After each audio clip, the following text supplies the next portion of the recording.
पहिल्याच पावसात बोरामल्ली नाल्यातील रपटा वाहून गेला. प्रशासनाच्या निष्क्रियतेमुळे नागरिक हैराण. सिरोंचा तालुक्यातील बोरामल्ली नाल्यावर नागरिकांनी लोकवर्गणीतून उभारलेला रपटा पहिल्याच पावसात पुराच्या पाण्यात वाहून गेल्याने प्रशासनाच्या उदासीन कारभारावर प्रश्नचिन्ह उपस्थित झाला आहे.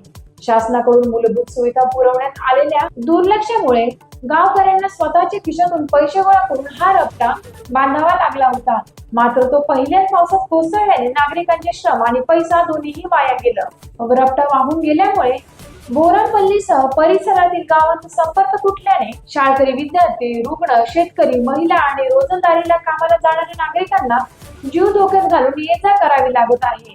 यावर प्रशासनाने नेहमीप्रमाणे बघ्याच्या भूमिकेत असल्याची संतप्त प्रतिक्रिया ग्रामस्थांनी व्यक्त केली. कोट्यवधी रुपयांच्या विकास कामांच्या घोषणा करणारे शासन या भागातील नागरिकांना आजही सुरक्षित पूल उपलब्ध करून देऊ शकत नाही, ही अत्यंत लाजिरवाणी बाब असल्याचे मत व्यक्त होत आहे.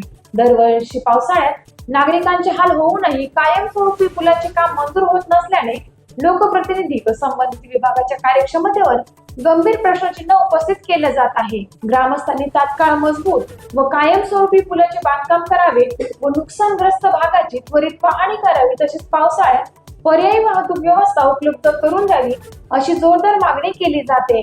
या मागण्यांकडे दुर्लक्ष झाल्यास तीव्र लोक आंदोलन छेडण्याचा इशाराही नागरिकांनी दिला. टाइम्स ऑफ महाराष्ट्रासाठी सिरोंचा तालुका प्रतिनिधी जाबीर खाणी यांचा रिपोर्ट.